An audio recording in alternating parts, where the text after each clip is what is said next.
Yo, SmokaCola here, and today I'm going to review Brink for the PC. When the game first released, it didn't perform very well, but after 4 patches and an update to my crossfire profiles, the game is running extremely smooth. I did, however, have to turn off 2 settings because they lagged the game when enabled. Not sure the cause of this, but I have them disabled on my laptop as well.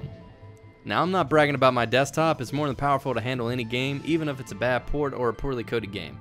This is the reason I bought the laptop. I find it easier to give a better review if I can show people how the game runs on a low-end system compared to a high-end system.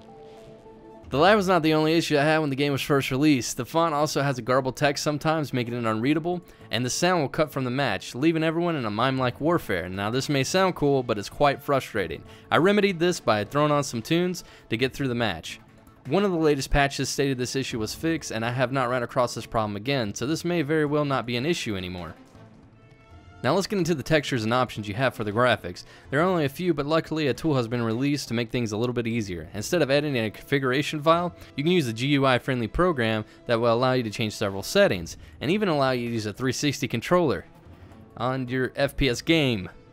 If you really are in, whatever. Anyways, the textures in this game will leave you with mixed feelings. Some look great, some look washed out and blurred. The main screen and characters themselves look absolutely amazing though. Great detail and animation. The only time you'll see there are choppy animations is only whenever there's a lag spike, but that'll happen with any game.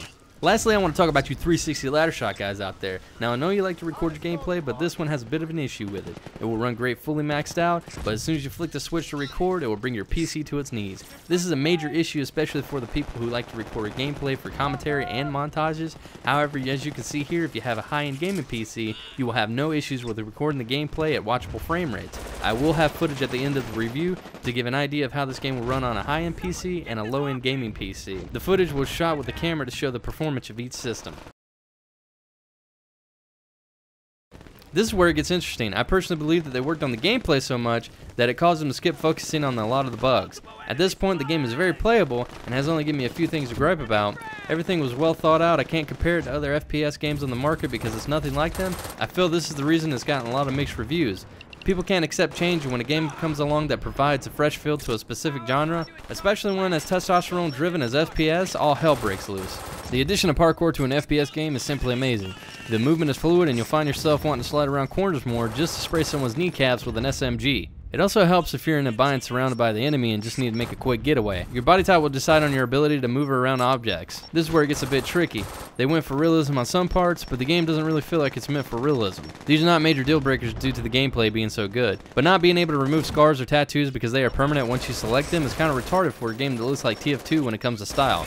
Now, not the graphics, so don't get it twisted. It doesn't look or feel realistic at all. This game was meant for the hardcore Unreal Tournament and Quake fans out there, not the Call of Duty or Battlefield gamers. Personally, I enjoy a wide variety of games, and honestly, this game is a huge breath of fresh air when it comes to the FPS market, especially with everything being flooded with modern war games. Not saying I dislike modern war games. I'm looking forward to the new Call of Duty and the Battlefield games, but it feels like the World War II wave all over again. It really is nice to have a game revolved around police versus criminals instead of Americans versus Japanese, Russians, Germans, you name it.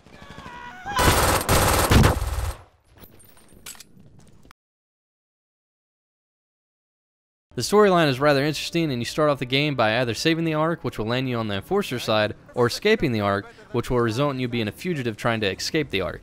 Each side has its own style of clothing, and it is easy to tell them apart. The campaign really isn't a true campaign, or at least not to me. Considering the whole game is objective based and not mindless killing, the campaign mode fits well. But it's just the multiplayer mode with bots instead of people. You can either go in co-op or alone. I highly suggest having at least one friend, as the bots aren't the brightest crayons in the box. As for the story itself though, it is nice how it incorporates all into the gameplay and flows with the game. Also, it is nice to be able to see how the game plays out on both sides of the faction. It is a nice touch that you are able to edit both an enforcer and a criminal on one character, so you don't really have to create a new one unless you want to. You think I want to be here? You're doing what we have to do. Ready yourselves!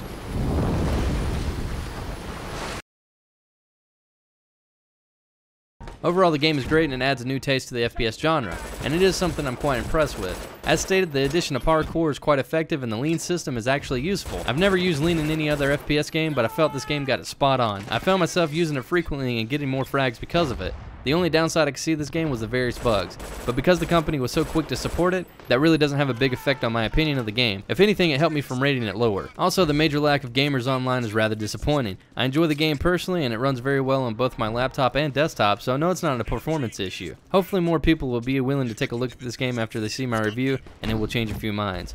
All in all, the gameplay is great, has a new feel to it, but if you don't like change, you're probably not going to enjoy this game. If you're willing to be open-minded about it, you'll have endless hours of fun. And that's all I can pack into this review about Brink. If you have any questions, make sure to send them to me in a PM, and if you want to see more gameplay of the newest games out there, be sure to check in on my live stream. A link for both of them can be found in the description below. That's it for the review, guys. Thumbs up for hot, hairy hippopotamus nipples, and as always, take it easy.